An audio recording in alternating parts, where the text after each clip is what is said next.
Hi, I'm going to show you how to remove the resonator from a gold tone AC-5 banjo.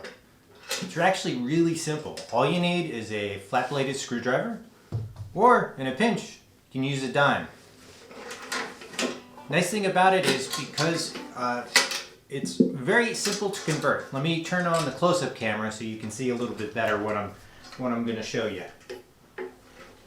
So the gold tone AC-5 banjo only has one screw holding in the resonator. Let me see if I can show you that without the camera shadow getting in the way.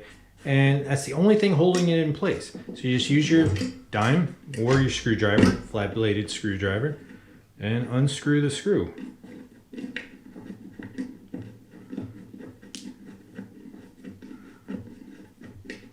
And remember, it's rightsy-tightsy, leftsy-loosey. Once you get it loose, finish it off.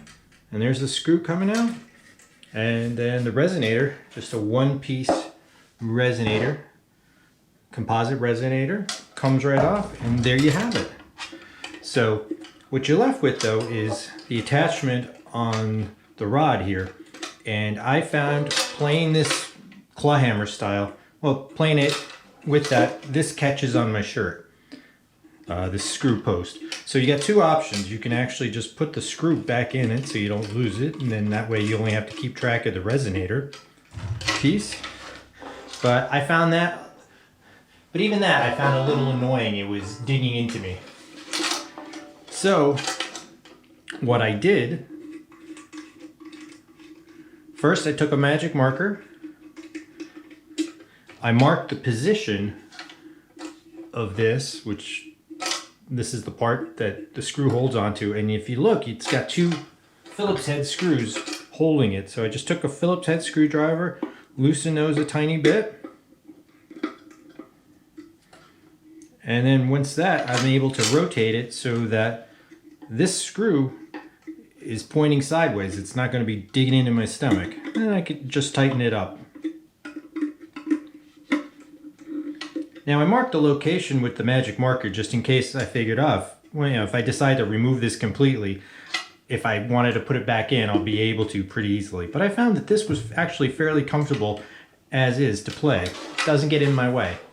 Okay, so now that I have the resonator off, let's see how it sounds like. And I'm going to be playing Cripple Creek claw hammer style, and I will also play it bluegrass style, 3-finger style. But for the claw hammer style, I'm using my frailing pick on my middle finger.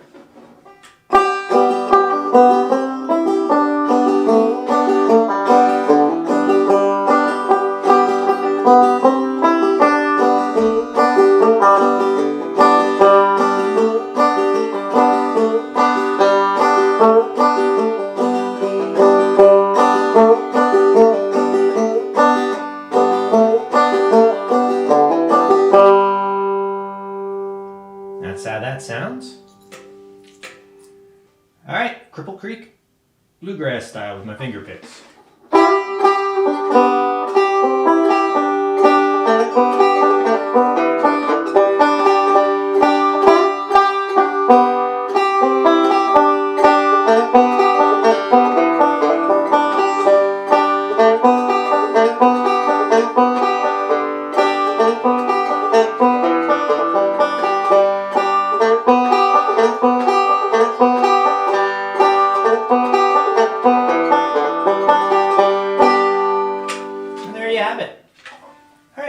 Now let me show you how to put the resonator back on. Again, let's go over to the close-up camera. Get a little bit more light this time.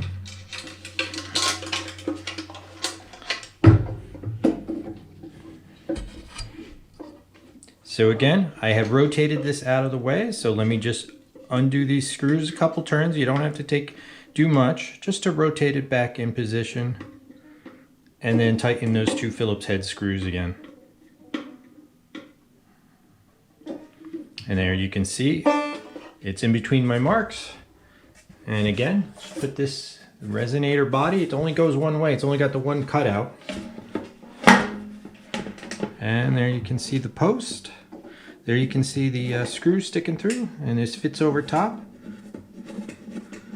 I started off with my fingers just to make sure it catches, and then when it's down, Again, screwdriver, flat-bladed screwdriver or a dime. I tried a quarter. Quarter's too thick to fit into the slot of the screw head. Same thing with a nickel or a penny, but you can actually get a decent amount of torque out of it with the dime. And we're back in position. All right, now it's all secure. Let's hear how that sounds. So now that this is back in position, let's try it with, let's hear how it sounds. Cripple Creek claw hammer style with my trailing pick.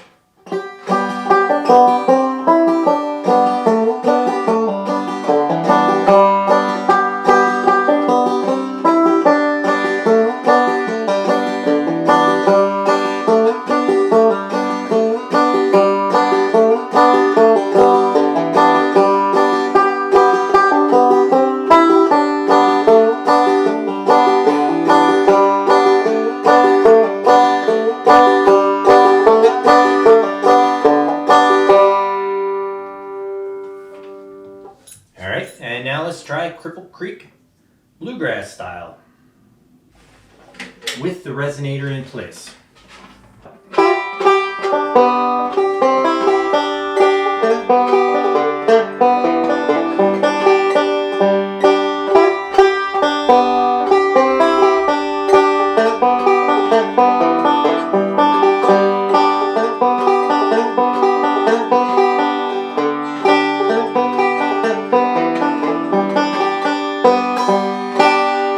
There you go. Flubbed it up a few times. Still working on that one. All right. So tell me what you guys think. Do you like it better? Do you like how the AC-5 sounds better with or without the resonator? Let me know down in the comments. Thank you all so much for watching. See you next time.